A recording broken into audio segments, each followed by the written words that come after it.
Good afternoon, Dimitri. Look at you against that blue sky. Hello, Kate. Pleasure to see you. Always a pleasure to see you too. And it's getting closer to the Yila Healing Trail. And I love that you've chosen to speak to us against the sky, although I can't see many stars behind you yet. Too early for the stars yet. Perhaps if we talk long enough. That's right.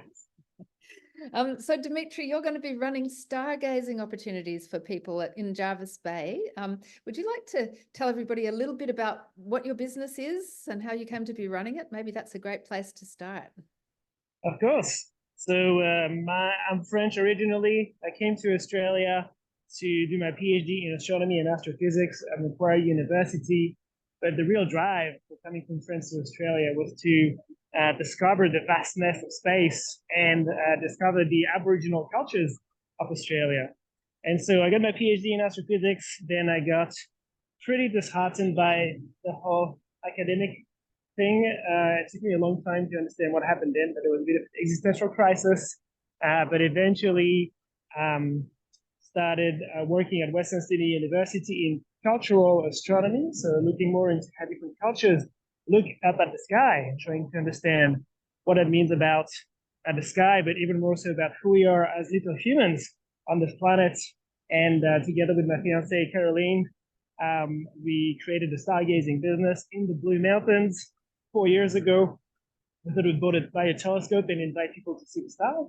And that worked pretty well. So now we have a team of 4 astronomers in the Blue Mountains, and we have opened a new experience here in the very dark skies of Jervis Bay.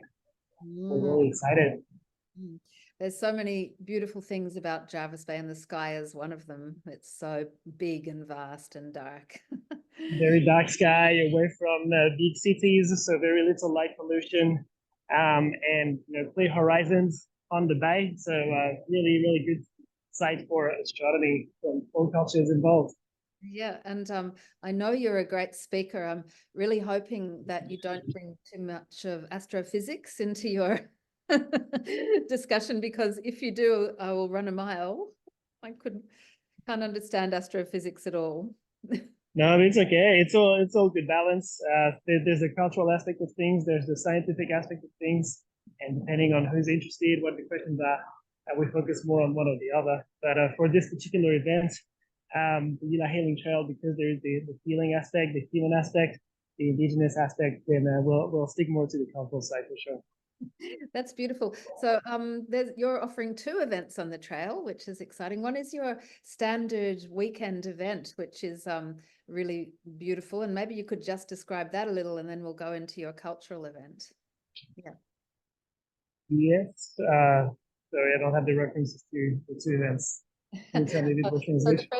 The first event is the one that you'll be running, that you always run over in Jervis Bay. So we'll be putting that up. Yeah, and we'd love to hear a little bit about what that looks like, how long it takes, what's involved. Yeah. Yes. So our first event is going to be on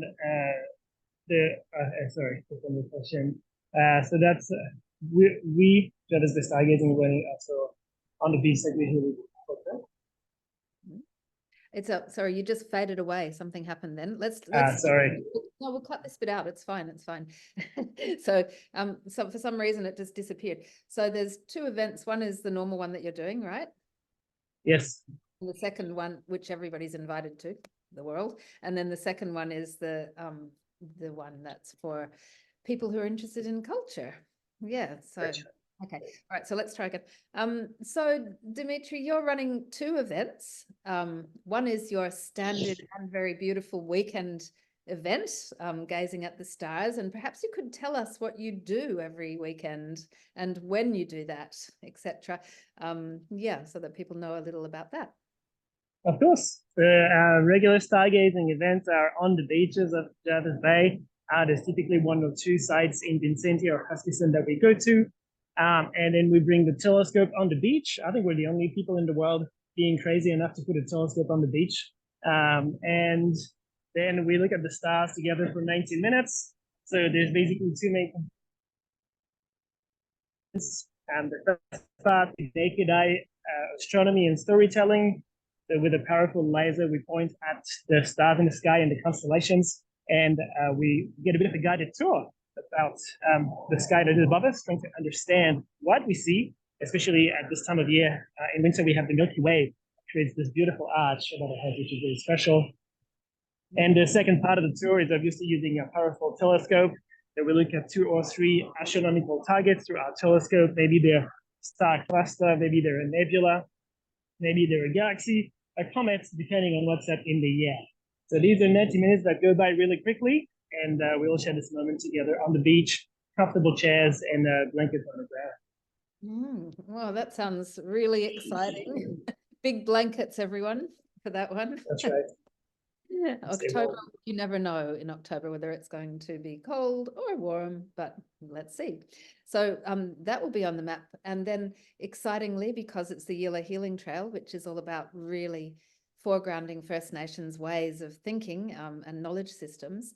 And there couldn't be a more complex and amazing knowledge system, I think, than First Nations understanding of the stars. And, you know, it's, as Dwayne's book says, the first astronomers in the planet.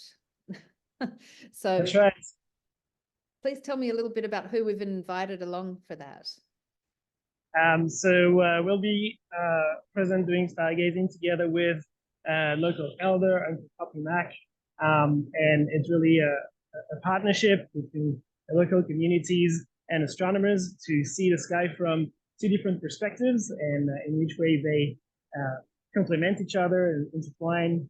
And we'll have also one of my colleagues and mentor, Bob Fuller, who did his PhD working with the communities all along the East Coast to try and revive, relearn, reinforce all the astronomical knowledge of these communities along the East Coast there. So we'll also be there to do the talk about the work he's accomplished and yes, these traditional astronomies that he's been in contact with. That is super exciting because Bob's a great speaker, and Uncle Poppy Mac can talk about everything cultural for a long time. So we hope to have a few other community members join us for that night as well. So I think it'll be a rich kind of sharing. I think, you know, First Nations astronomy is so intertwined with First Nations culture in so many ways. And it's just an eye-opening thing to understand all that goes on. Yeah. So we're very excited for that. I am. And how many people can you handle on both of these events? So for our regular stargazing tours, we run Friday, Saturday, Sunday, and we take people 20 at a time. We can run solo tours back to back if there's a need. And for our other tour, together with the local communities, I would have to. Okay, we will see. Well, thank you so much. That's very, very exciting. And what's your feeling about the best way that people can reconnect? I'm going to call it reconnect because we're all connected to country, but sometimes we forget. So what's your top tip for reconnecting to country? I think reconnecting to country without a goal is a good idea, just like going into a place that inspires us. Of course, the sky is half of the panorama above our heads, so it's always a good thing to go out in the sky and just see what objects are calling us and that we feel we're more attracted to. Maybe we want to give meaning to them, and that's okay in our own culture. Or maybe just going into the forest or going into sea for long enough. I think I've seen incredible things happen in nature at times where I was completely idle and just lost in observation. This is where the most incredible things happen. If you look at the sky for 1 or 2 hours, you will see incredible things happen, shooting stars and satellites and all sorts of phenomena. If you stay in the bush for long enough, you will see wildlife, you will see plants, you will see energy flows. So I think being intentionless and idle and lost in observation is a very good state to be in for healing and for connecting to nature. Hallelujah. Thank you for expressing it so well. You know, like one of the big themes that we're doing here is trying to remind people that we're human beings, not human doings, and that art of just being. Like, I wonder how many people that are listening up have actually laid back and looked at the sky for 2 hours solid lately. I haven't. It's been a good number of months. No, it's something that I It's always reserve. there. Yeah, I mean, my balcony is right here. I could, but really, I reserve it for camping. So, good reminder.